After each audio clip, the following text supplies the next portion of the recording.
Welcome back to Ozarks Fox AM. Today, Julianne from Intrigue Journal is introducing us to a guy who loves space and is sharing what he sees from his telescope with all of us. Take a look.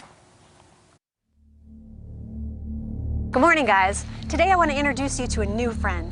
His name is Will Young, but he goes by the moniker Deep Sky Dude because he live streams deep space from his iPhone.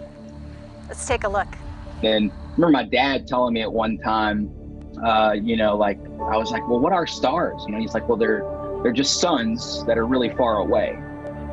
And I was like, wait, what? When I look at my telescope, I'm blown away every time by what I see, even if I've seen it a million times. And I need to share that with somebody. Like, I need to grab people off the street and say, like, you need to see this. Look in there. It's a Saturn. That is a beautiful view of the moon, though. Sometimes we get lucky, don't we? And the sky clears for just a moment. Oh, where am I actually working? No, I don't work at NASA. That'd be cool. If NASA's hiring, I'm definitely signing up. But no, I don't work for NASA.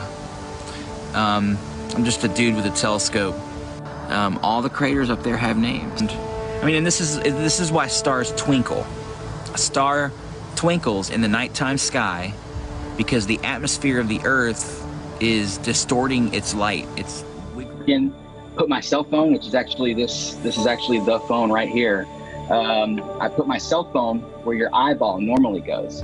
All you do is you stick the phone in, you slide it in, you pull this guy down, slide the phone in, and put the camera right where your eyeball normally goes. From time to time during these live broadcasts with thousands of people watching, Will has captured some rare anomalies, like this one. Man, did a plane just go through the moon? Did I miss it again? On more than one occasion, the Deep Sky Dude has caught rare footage that's captured the attention of the Science Channel and a show called How the Universe Works. We're talking about some of those rare captures. I mean, I was one of maybe 10 people on planet Earth that caught a meteoroid or an asteroid or a piece of a comet or whatever it was hit the moon during a total lunar eclipse. That's never happened before. January 2019, and I was videoing the moon because that's what I do, and something hit it, and I was the only person that got it in 4K. Will's warmth and passion for sharing knowledge has attracted a substantial and international following. I love NASA. I've loved NASA ever since I was a kid. Ever since I saw Apollo 13 when I was like a little kid.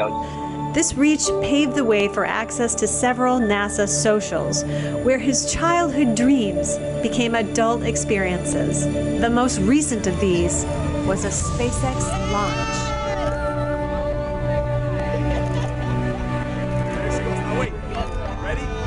Problems, but I can tell you firsthand, and if you go watch my CRS-20 launch video, that is the most beautiful rocket launch I've ever seen, period, whether it be just on video or in person. In person, it was unbelievable. Like, I was awestruck because you've got the main vehicle that's still going to the ISS, but then the bottom part breaks off, turns itself around so that it can come back to Kennedy. And when it does, it turns on its engine, and this engine is already on. So you get this nebula that forms. That is something special right there. Okay, we're on target. There it is. I know the constellations. I learned them as a kid, luckily. If I could go back in time and shake little Will's hand and be like, good job, little dude, I would definitely do that, because as an adult, turns out, if you know the constellations, you know the roadmap to the sky, period. If you know the constellations, you know where any object is. Learn the constellations. If you don't have a telescope right now, that's cool. Go out on every clear night you can and learn the constellations. And then I am gonna start something new, which I've never done before. And I've never even really talked about it before, but I am going to start doing live constellation tours. So when the skies are clear and the moon is gone, I'm going to be doing wide field live streams of constellations, and that'll be something totally new that I've never done before. So I'm going to have to do a couple of test streams to make sure that works. There's more to Will than stargazing. He's also a talented musician and composer whose music is the perfect complement for his live broadcasts.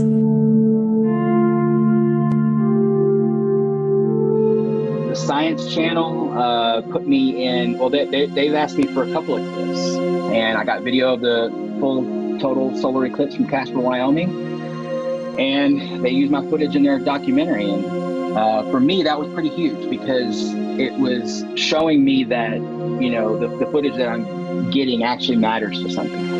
There's so much more to this story, as well as additional rare footage you can find at intriguejournal.com. And be sure to check out Deep Sky Dude's YouTube, Facebook page, and his music. And don't miss out on the chance to participate in the Constellation Tour, hopefully happening tonight. You know what? We're all in quarantine, but there's enough space for everyone.